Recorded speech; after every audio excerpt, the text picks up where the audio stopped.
Strides Forward. Hello and welcome to Strides Forward, where we tell stories of women marathon and ultramarathon runners. I am Cherie Louise Turner, the host and creator of Strides Forward. Each episode, we feature one woman's story focused on a particular topic. This episode is part of our ongoing series about running in a woman's body. And we've been focusing on the topics of menopause, Red S, and the topic of this episode, pregnancy. And in many ways, this is also the topic of navigating how to take care of yourself when you're going through enormous change. Then how to navigate self-care when there's a really small new person in your life who's totally reliant on you. The woman at the center of this story has a lot of experience in this area. I'm Beatie Deutsch. I'm Israel's national marathon champion. I live in Israel, run professionally, and I'm a mother of 5 young children. Beatie Deutsch won her first national championship in 2019, and she earned that title again in 2020. Fantastic achievements, absolutely. And made all that much more astonishing by the fact that Beatie only started running at the end of 2015 when she was the mother of 4.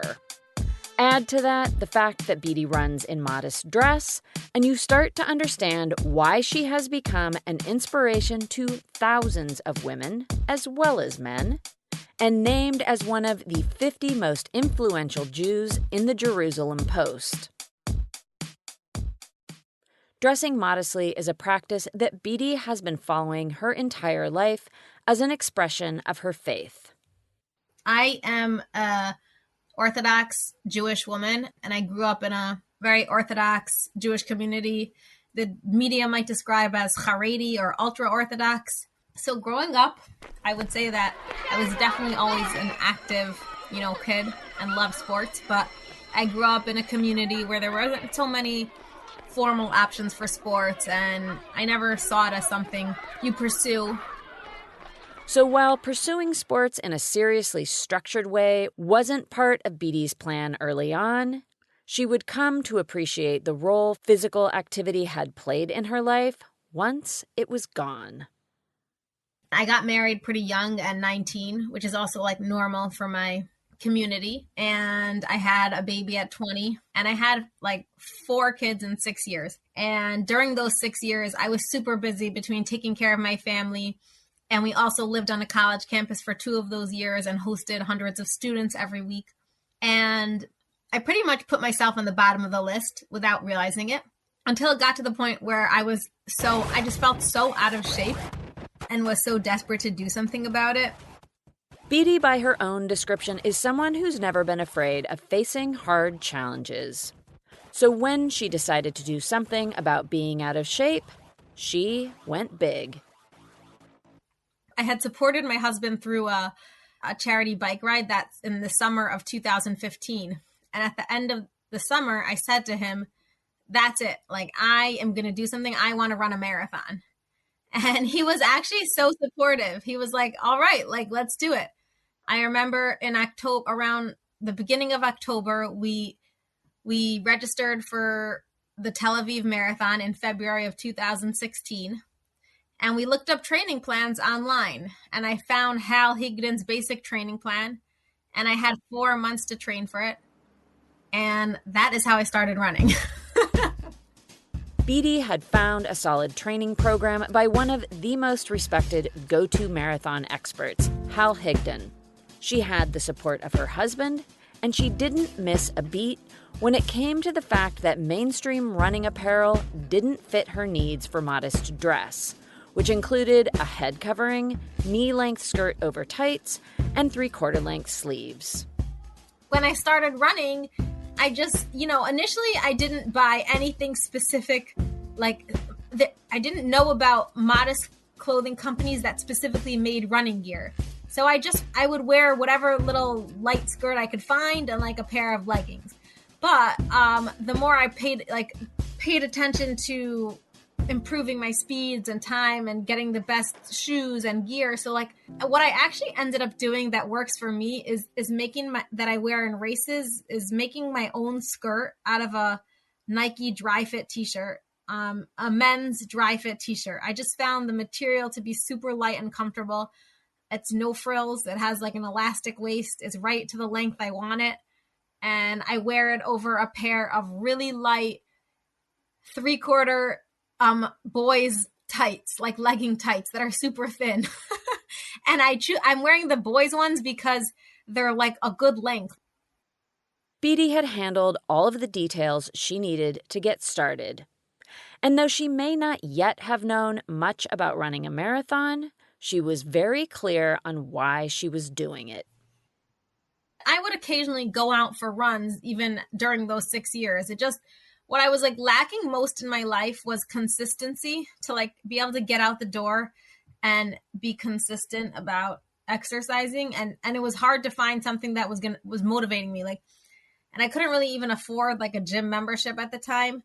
So I knew it. One of my husband's colleagues and a friend of ours, he had run several marathons. I knew people ran races, and I thought, okay, if I pick the distance of 26.2 miles, like that's going to force me to train. Because if I had picked any other distance, even a half marathon, a 5K, a 10K, I could have shown up and winged it. Like I'm naturally athletic. I wasn't scared of running, but I knew that like a marathon, no one shows up to the start line of a marathon without training for it. And that's what I wanted. I wanted to start being consistent about exercise.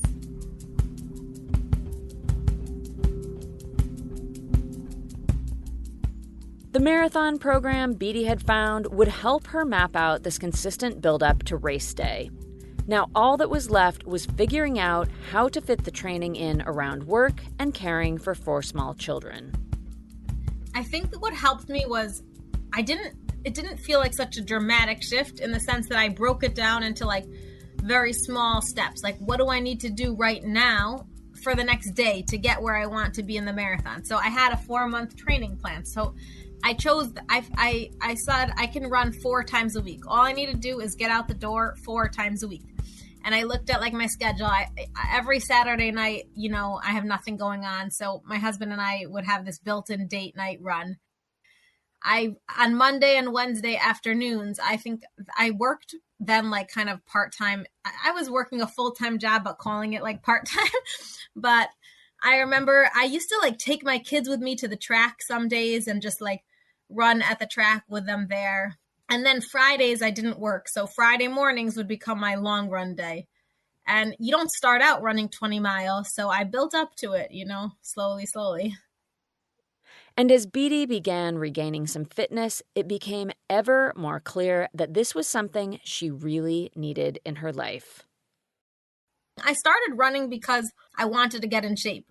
I didn't actually know that I was desperately lacking self-care. And when I started running and finally started to give myself the space and time and in my life, I was like a completely different person. I was so much more patient with my kids. I found like running was just the biggest release for me. Like anything that I'd been feeling or like bubbling up inside or want to like let out on everyone, if I'd go for a run, I'd come back so much more relaxed, not tense. Like I had given myself the space to breathe, that I could be so present with my kids.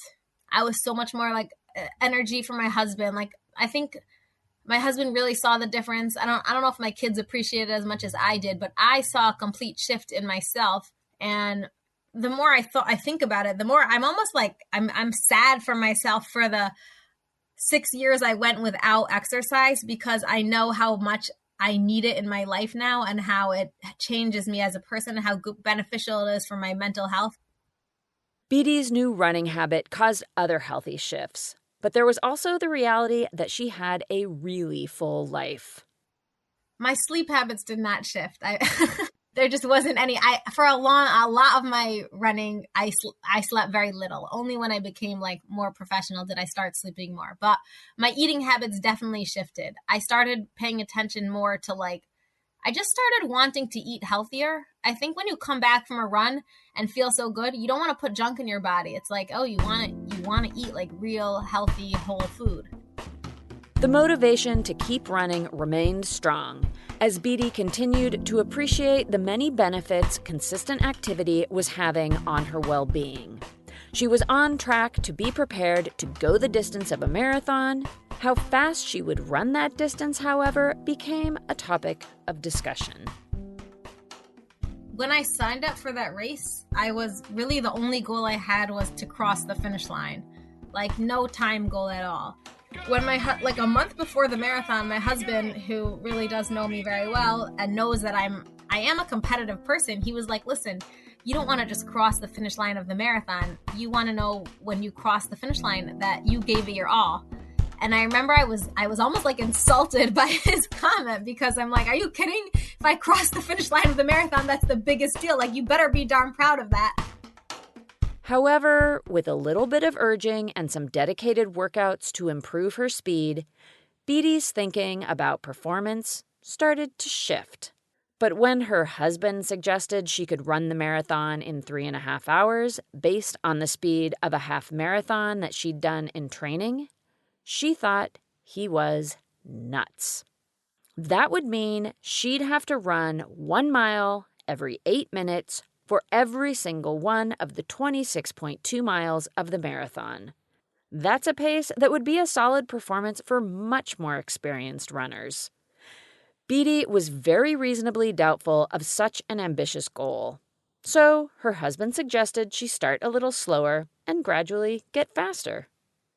I remember seeing the group of people that were going to run a 3.5 hour marathon all like start out. And I said, oh, I'll let them go ahead of me because I'm going to start out a little bit slower than an 8-minute mile pace. And I was so like glued to my watch screen the entire time, but just like completely disciplined, like every mile, just got a little teeny bit faster. By the halfway point, I was actually feeling really good. And I was like, I can even go a little bit faster. And at the final, 5 miles to the finish line, my kids were all there and they were cheering me on. They had signs. And my husband ran the last 5 miles with me. And at that point, we were passing every person on the course. And I remember, being completely shocked. And I sprinted to the finish line and I ran a 3:27. It turns out I was the 6th fastest woman in Tel Aviv. But the thing is that even at that point, so I realized I was good at running. I realized I was good at marathoning, but I had no clue about my potential. I just knew that I loved running and I wanted to keep doing this marathon thing. It was really fun. After I ran that marathon, I was hooked. Beatie was hooked and started thinking toward what her next goals could be. 2 ideas came to mind: run a marathon while pregnant and win the Jerusalem Marathon. She knew she wanted to have another child. And as for going and winning the Jerusalem Marathon, the course was hilly and it didn't attract the fastest runners. The previous winners weren't much faster than the time that she'd just run, so it seemed within the realm of reach. Beatie had put these goals in no particular order, but soon enough she'd know exactly which one she was going after first. When I found out I was pregnant, I was determined that I was going to stay in shape during this pregnancy and I was going to keep running. And I felt like setting the goal of running a marathon was going to motivate me to keep training during pregnancy. Because I knew that when you're pregnant, it's a lot harder to exercise and stay in shape. You just have so many legitimate reasons why you don't want to get out the door, and I felt like I always felt so good exercising and running that it was something I didn't want to give up, because I felt like when you're pregnant, it's the time you're the most, vulnerable in a certain sense, and you need to take care of yourself. So I wanted to give myself the outlet that really helped me stay healthy. These marathon goals were proving to be great motivation to keep Beatie consistently moving her body. And she'd found a sustainable way to keep the training in her busy schedule, including those Saturday night running dates with her husband. And as to how she would keep running as her body changed over time, Obviously, as I got more and more pregnant, it got harder to run. But the one thing I said is that, like, it's kind of interesting in the every phase of like your body growing, like your belly expanding, so like you have to adjust to it because like there's more pressure on your bladder and you just feel more clunky. But then once you adjust to it, it kind of just becomes the norm and you get used to it. So that's what I found. And if Beatie had any questions about putting in hard training efforts while her pregnancy developed, she knew exactly where to turn. My dad is he's an infertility specialist and an OBGYN.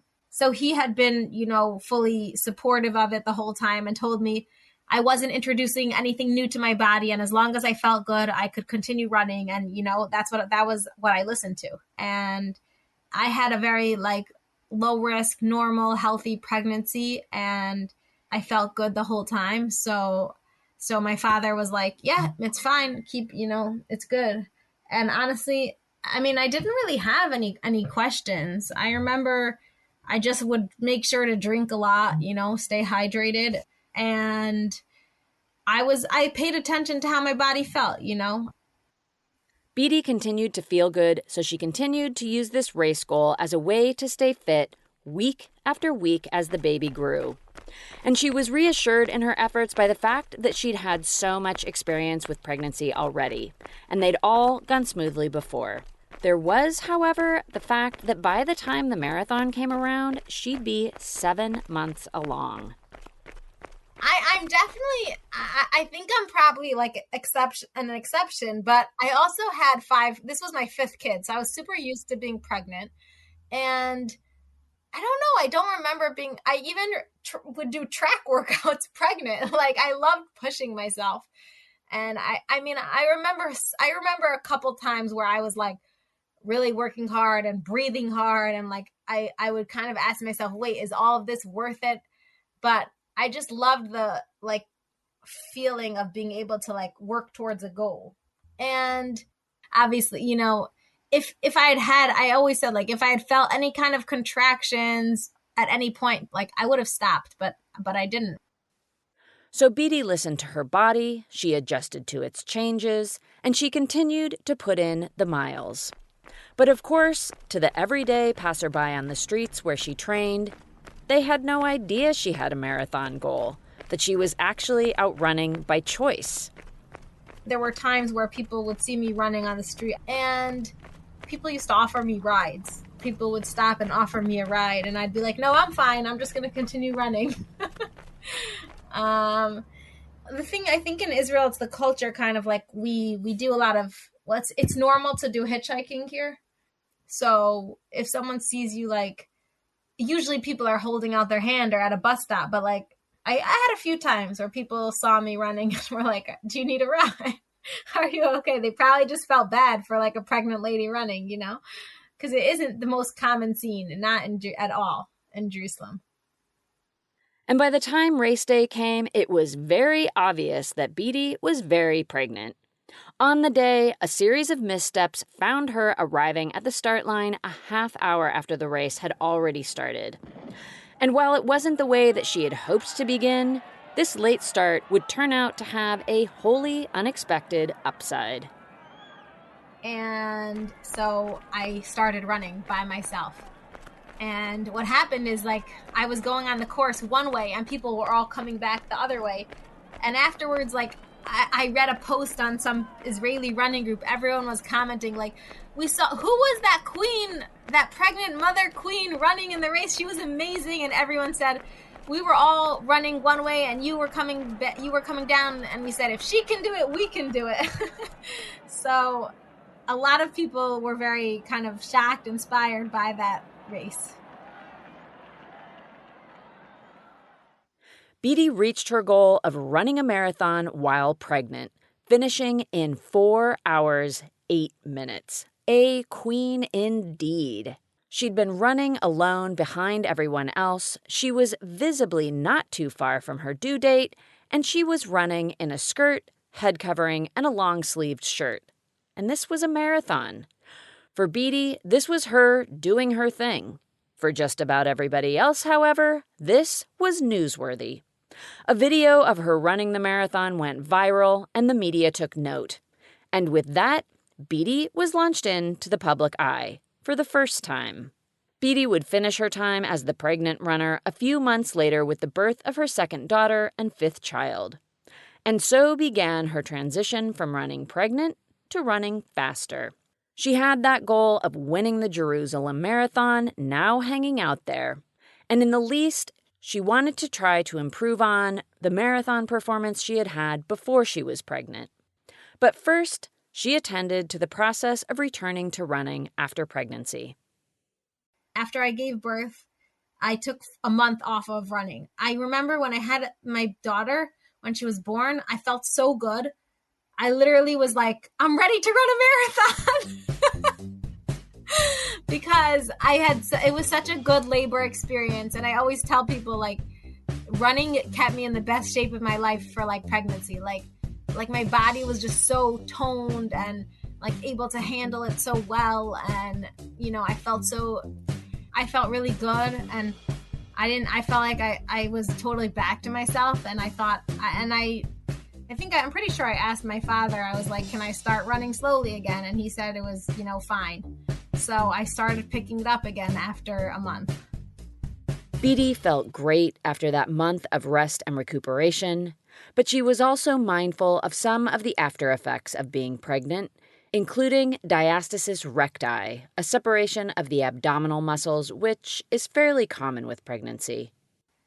Now, the one thing I didn't do is that I really didn't know about how important it is to go to like a pelvic floor specialist. And I didn't suffer any problems, but I think I should have gone. I think it's really helpful. And since my training has gotten more serious, I've been to a pelvic floor specialist a few times. I also have I had a diastasis recti, and I knew about it because I've had it with like after every pregnancy. So that was the first thing I was like, from, 2 weeks after I gave birth, I was working on healing my diastasis recti. And I was doing a program specifically focused on that called the Mutu system. And I felt myself, getting stronger. So then I started running. I took up running slowly after a month. Beatie got back to training with a firm focus on winning that Jerusalem Marathon. And as if it were simply meant to be, she did just that the next year, 2018. The first place winner in the full marathon, ladies and gentlemen, Beatie Deutsch. Beatie Deutsch. And not only did she win, but she bettered her marathon time by over 17 minutes, finishing in just over 3 hours. An incredible achievement. It was clear that, along with her strong competitive drive and discipline to consistently put in the hard work, Beatie had a talent for marathoning, and she was just starting to tap into it. When I won the Jerusalem Marathon for Israeli women, a lot of people encouraged me to get a coach because I hadn't trained with a group or coach. And when I joined a group after that, and joining the group really took my running to the next level without me putting in so much extra time, but I was actually training. I for the first time learned about the importance of running more mileage. Like I had been running very low mileage, so they really helped me build up my mileage. And then also we did really proper workouts. Like I did structured workouts, and I had people to push me in the workouts. And I ended up winning the Israel National Championship race that year in the marathon. And I completely shocked myself. I ran a 2:42. It was the most miraculous race I've had. And I was so blown away by the whole experience. Beatie wasn't the only one blown away by winning her first national championship and running it so quickly. After that, Israel reached out to me and said, like, hi, your time gives you qualification to be accepted as a candidate for the Olympics. And they offer like stipends and support. So, when I had that opportunity, I spoke to my rabbi and mentor, just because it's not so, I didn't have anyone else in my community kind of to ask questions from, and it's not necessarily so normal. So, and he really encouraged me to take this opportunity. And it was such an amazing opportunity because I'd been working a really, really full-time job that I loved, but was taking over my whole life. Like it was hard to separate work and life. And when I transitioned to just running professionally, I had so much more time for my family.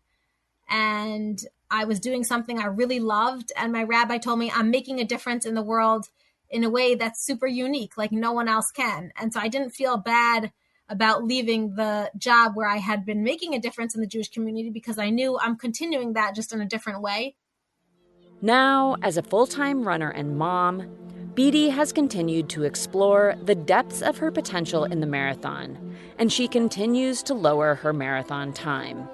Most recently, in April 2021, she clocked a spectacular 2:31. This was at once a great triumph, but also a rather big disappointment, as it left Beatie just a couple minutes over the Olympic standard, which would have qualified her to participate in the upcoming Games. While Beatie won't be realizing her Olympic dream in Tokyo, she is looking ahead to what's next, including the goal of representing Israel at the next World Championships. And as Beatie's focus on running has grown, so has her impact. I was just featured in an Adidas campaign, and their theme is impossible is nothing.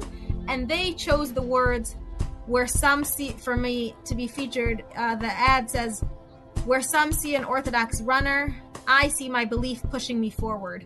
And so many women from my community were so emotional about it, because they said, wow, this is what representation means. We never in our lives could have imagined like someone from our own community being on a sports billboard, like being in a sports campaign for a company like Adidas, like being an athlete. It's not something you ever see. And I relate to that. I never knew, there's no woman I know from my community who's a professional athlete. And the fact that girls are seeing this now, that you can be a professional athlete and fully religious and modest, that hopefully will pave the way for more girls to pursue paths in this arena.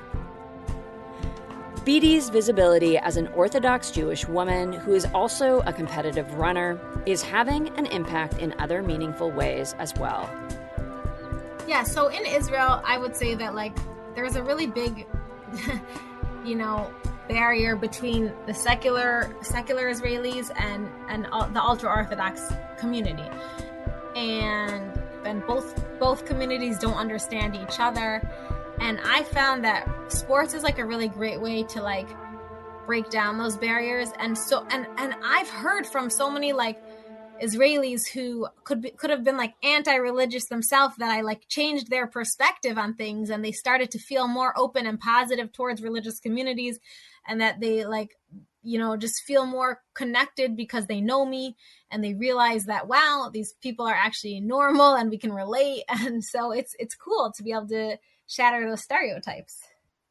It is cool to shatter stereotypes, and also to have a powerful impact where you just might not expect it at all. So I was part of a running club. We trained together, and it was a mixed group. There were some religious, some not religious. I remember I was friendly with everyone, and my running group was super proud of me when I won the Israel National Championship. But there was a guy from the group, and I remember seeing a post he wrote on Facebook. He said, my two greatest heroes are Beatie Deutsch, and he named this other ultra-Orthodox female judge, Ruchi Fryer. And he was a kid in college who's not religious at all. And the people he looked up to most were two religious women, which I thought was really cool. And I was emotional after that, thinking like I had no idea that I was making this impact on his life. In just a handful of years, Beatie Deutsch has created an extraordinary journey. She went from looking for some consistent fitness to becoming a 2-time national champion and professional runner who was knocking on the door of the Olympics and is looking to a future of more international and championship racing. Through the simple act of running, albeit very, very fast running, she's become an inspiration to thousands, she's breaking through cultural barriers, and she's challenging stereotypes. Beatie is also helping to broaden the spectrum of what a competitive runner can look like, and she's opening the door to usher more women into the sport. But away from all of that, and at the core of her foundation for all of this, Beatie is also 5 times over, Mom. My kids are definitely proud of me. You know, it's cool to be able to say your mom wins races. So I know they tell their friends that, and I always try and make any race experience fun for them. Like, I planned like tons of surprises before I left. I made this huge, like, really cool, like, shoots and ladder game on the wall where they fill in everyday good things in the board. I hid prizes around the house for them, and obviously they know I'm gonna bring like presents back. But like, they're not super into running right now. Like, they could care less a lot of times about what's going on, you know? So ultimately, I hope they're going to say, like, yeah, it's really cool that my mom is a professional runner, and it's fun for us. You know, I try to make it like that. A big thank you to Beatie Deutsch for sharing her story. I really appreciate her taking the time to bring to life the details of her incredible journey. I'm excited to see where Beatie's path leads her, and I will certainly be cheering her on. You can join me in following Beatie on Instagram, where she is very active. I'll provide that link as well as the link to Beatie's website in the show notes, along with all the links to follow Strides Forward online. We're on Twitter, Instagram, and Facebook, and of course, we have a website. As always, I am very thankful to you for listening. We love making these stories, but they are meant to be heard. So you being here is always a critical part of the equation. And I love feedback. Please contact me through any of the social media channels or through the website where you can easily find my email address. I would love to hear your thoughts about the show. And I also welcome you to leave a review wherever you listen. We love to know what you think. The Strides Forward team includes me, Cherie Turner, your host and producer. Cormac O'Regan creates all of the music and does the sound design. And he does it from his studio in Cork, Ireland. April Mariner of Bonfire Collaborative does all the design work for the show, and she comes to you from Truckee, California. You can find April at bonfirecollaborative.com. Strides Forward will be back in a couple weeks with another episode about running in the woman's body. Until then, this is Cherie wishing you lots of joyful strides forward.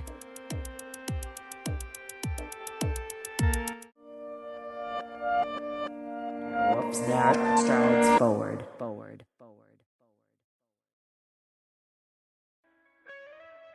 Hear Her Sports is a podcast for everyone who loves stories by and about women striving to improve and make a difference in their lives. I am your host, Elizabeth Emery, a former professional cyclist. In every episode, I introduce a female athlete or woman in the business of sport through a thoughtful conversation about who they are and the terrific work they're doing. My guests and I explore the glorious and frustrating issues in sports, history, equity, training, nutrition, and so much more. Join us for inspiration, for community, and for love of being a strong, athletic woman.